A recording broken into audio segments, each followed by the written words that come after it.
1851, in what is now known as Iraq, archaeologist and explorer Sir Austin Henry Layard discovered a library with 22,000 tablets containing what we know to be the earliest writings on Earth. The writings date back to over 6,000 years ago when the region was known as Mesopotamia, Sumer, and Babylon.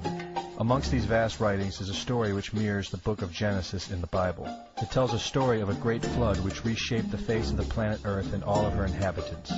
It tells a story of a tower built and the creation of the spoken word. One of these scrolls includes a star map of what appears to be a sun and its planets. The writings include detailed descriptions and maps of our solar system matching what we know today and beyond. It includes a 10th planet in an orbit between Mars and Jupiter. It is written that the 10th planet Nibiru was thrust into our solar system and collided with the planet Tiamat.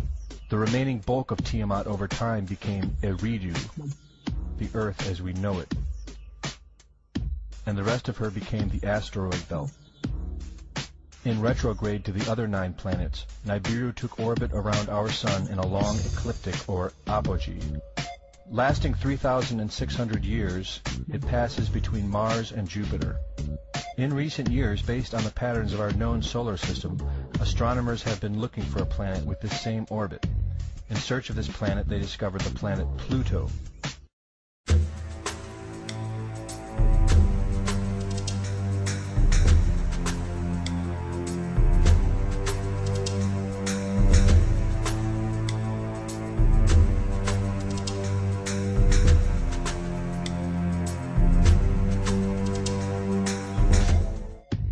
According to the ancient texts, this detailed information was given to them by the Anunnaki, or those who from heaven to earth came.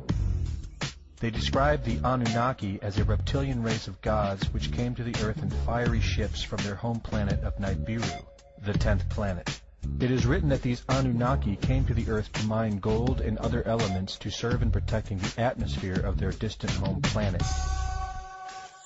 After a workers' revolt, the Anunnaki rulers began to genetically alter Cro-Magnon man to create a slave race, resulting in the human race. It was said that we were created by the gods in clay vessels. It is written that man was forbidden to depict the Anunnaki in their actual form. Just prior to the Great Flood, the bulk of the Anunnaki would return home, leaving numbers of them behind to watch over the earth. Anu was king. Assigned to Anu to heed his instructions. 300 in the heavens he stationed as a god. The ways of earth to define from the heaven.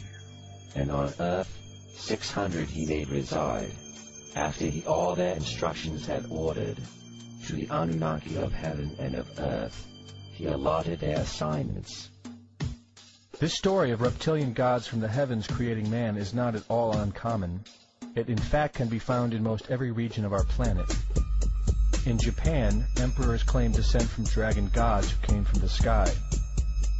Australian Aborigines teach of a reptilian race which lives underneath the earth and governs over men. They believe they are descendants of a race of dragon humans. China teaches the serpent queen Nukua interbred with man. India calls these reptilian gods Nagas and claim they seeded their royal families. Throughout the Middle East, it is believed a serpent race created man. The book of Genesis tells of giants who came from the heavens to breed with the daughters of man. They are called the Nephilim. In Africa, they call them Chitari, children of the serpent. The royal kings of Africa claim descent from serpent gods who came from the sky. In South America, the Mayans teach that their ancestors were the people of the serpent. The Aztecs were said to be created by a serpent woman.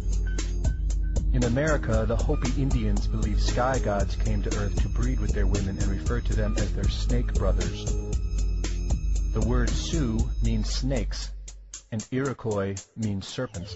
It seems the only places you will not find this historical story is where the history has been methodically destroyed. Descendants of King Anu in Sumeria and Babylon can be traced throughout time. The pharaohs of Egypt were from the bloodlines of the Babylonian kings. The rulers of the Roman Empire can be traced to Egyptian hierarchy. All throughout Europe, the royal families can be traced back to the great Roman emperors. 34 of the presidents of the United States are directly descended from European royalty, with the remaining 8 who are only closely related to these same bloodlines.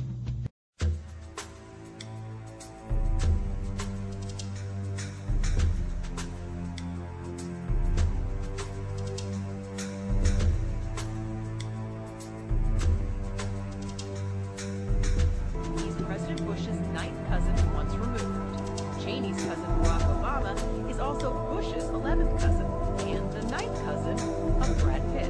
In 1934, President Franklin Roosevelt placed the Great Seal, originally created in 1782 by the Freemasons, on the dollar bill. Represented in the Great Seal is a pyramid and the all-seeing eye, known to be used by the elusive society, the Illuminati. Strung together in conspiratorial confusion are secret societies such as the Illuminati, the Freemasons, and the Bohemian Club.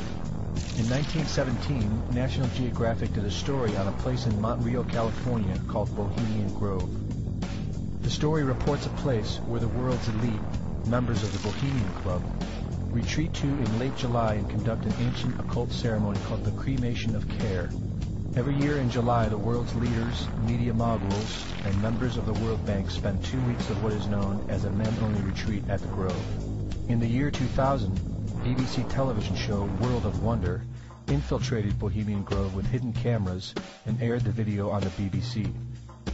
The video shows the large mass of men donning red and black robes and once again conducting the Cremation of Care ceremony. The altar is at the base of a 200-foot owl, the Babylonian symbol of the god Moloch, the god of human sacrifice. In the video, a body is delivered upriver to the altar where it is set on fire.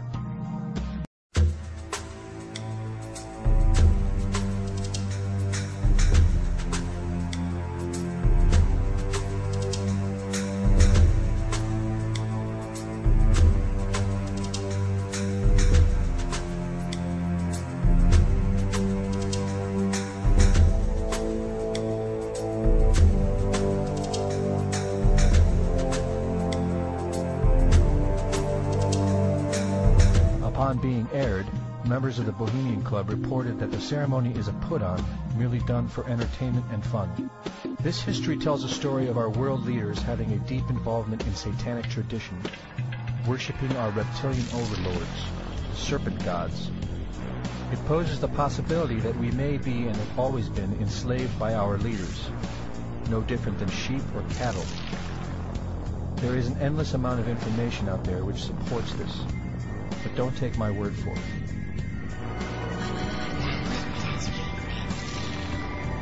Well, son, a funny thing about regret is that it's better to regret something you have done than to regret something you haven't done.